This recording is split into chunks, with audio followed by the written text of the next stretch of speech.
presentation. Today we're going to be discussing about the project communication management, one of the most important knowledge areas for project management and an important chapter in your PMP examinations to be undertaken. When it comes to project communication, it is the technique that is used in order, one of the process tools that it helps the project management in order to generate and collect and distribute and dismantle the project information among all the stakeholders. So the process it undergoes by generating the project information, and then you collect those information from the clients, right? So that you understand what are those requirements.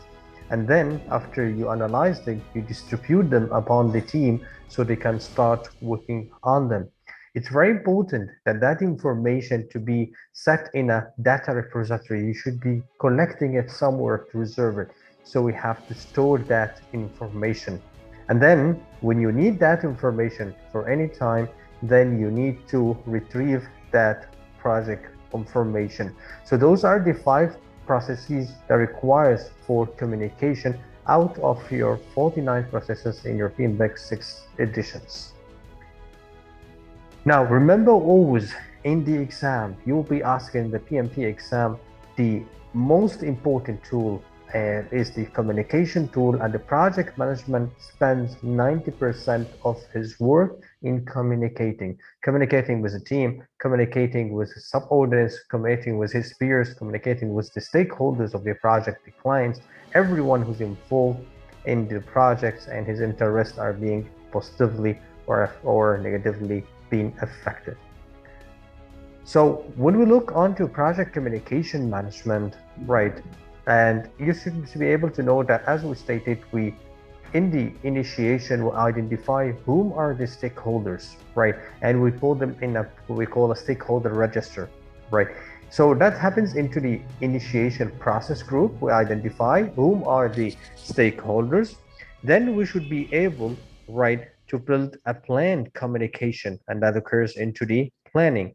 And then we distribute the information. So we are executing, right, to distribute the information to the teams of the project, the stakeholders, right, of the project. And then we should be able to, during as well execution, to manage the expectations. What does the client need? What does he expect from that system I'm providing with him, right? And then I should be able, throughout the project, report the performance during the M&C, monitoring control. I should be able to issue a status report monthly, right? I should be able to issue a progress report bi-weekly based on percentage. I should be able to issue a forecast report to future, what I'm going to deliver in the next phase, right? I should be able to give a trend report stating whether my project is progressing or is it deprogressing, right, to the stakeholders of the project.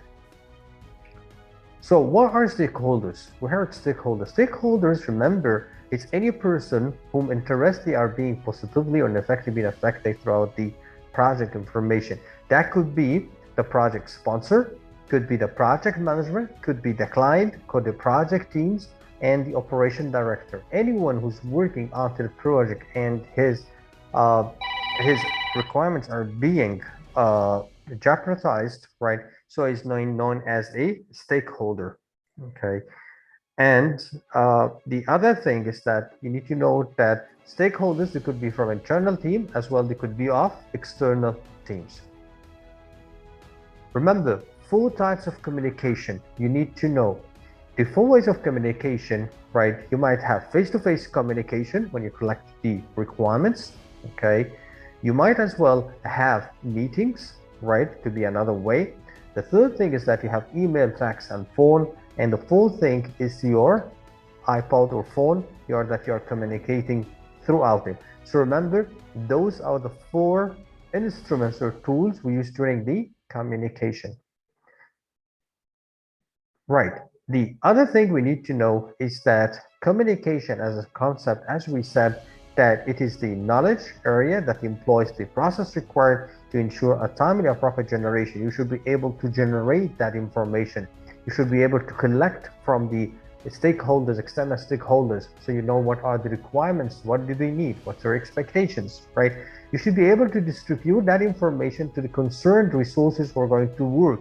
For example, in software, for the developers who are going to work. If I'm in engineering, faculty of engineering, so I should be giving it to certain the co-workers who are going to work, the laborers who are going to do the site working, right?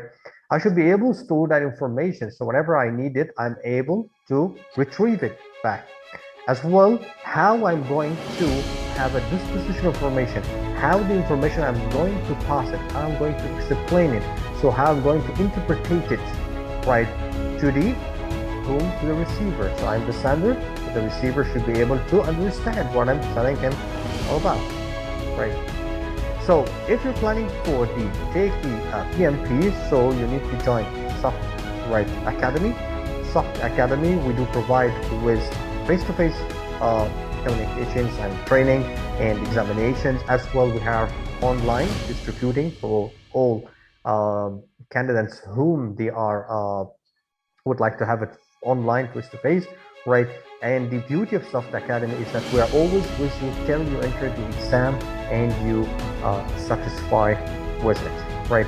So those are the information. You can contact us at any time, and we're looking forward to be part of our trainees and to be a PMP certified. And as well, we provide you on the practical basis how to apply the PMP through the project management consultation. Thank you very much. And that was Muhammad Zaki. Hope to see you in different sessions of different topics. Thank you very much.